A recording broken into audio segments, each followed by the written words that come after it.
নমস্কার বন্ধুরা, পম্পার ঘরোয়া রান্নায় আপনাদের সবাইকে স্বাগত। আজ নিয়ে চলে এসেছি একদম সাধারণ ঘরোয়াভাবে পেঁয়াজ রসুন ছাড়া চিংড়ি মাছের মালাইকারির রেসিপি নিয়ে। চিংড়ি মাছের মালাইকারি বানানোর জন্য প্রথমেই একটা মিক্সিং জারে 4টে কাঁচা লঙ্কা, হাফ ইঞ্চি আদা ও সামান্য একটু জল দিয়ে একটা মিহি পেস্ট তৈরি করে নেব।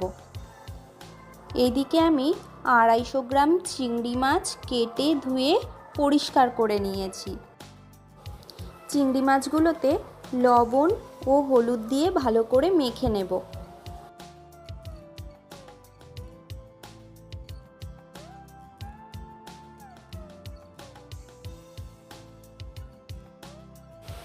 এইদিকে একটা কড়াই গরম করে নিয়ে কড়াইতে দিয়ে দিচ্ছি 2 চামচ সর্ষের তেল।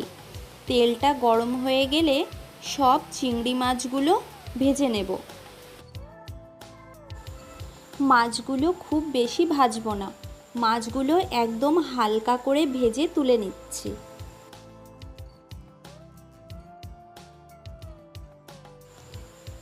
ওই মাছ ভাজা তেলের মধ্যেই দিয়ে দিচ্ছি একটা তেজপাতা, গোটা গরম মশলা ও হাফ চামচেরও কম গোটা জিরে।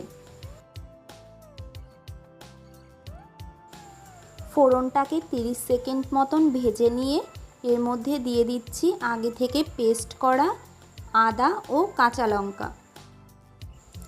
দিয়ে দিচ্ছি স্বাদ মতন নুন ও পরিমাণ মতন হলুদ। মশলাটা 2 মিনিট মতন কষিয়ে নিয়ে এর মধ্যে দিয়ে দেব হাফ কাপ মিক্সি ধোয়া জল।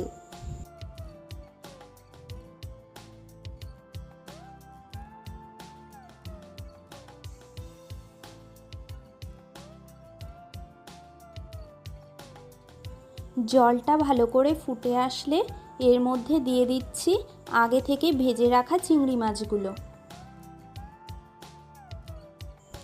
চিংড়ি মাছগুলো মশলার সঙ্গে 2-3 মিনিট মতন ভালো করে কষিয়ে নেব।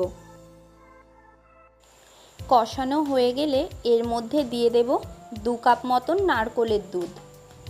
আপনাদের কাছে নারকেলের দুধ না থাকলে গরুর দুধ বা পাউডারের দুধ দিয়েও রান্নাটা করতে পারেন। সব কিছু খুন্তি দিয়ে একবার ভালো করে মিশিয়ে নিয়ে গ্যাসের ফ্লেমটা হাইতে রেখে ঢাকা বন্ধ করে 10 মিনিট মতন রান্না করে নিলেই রেডি হয়ে যাবে চিংড়ি মাছের মালাইকারি। ভিডিওটা কেমন লাগলো অবশ্যই কমেন্ট করে জানাবেন।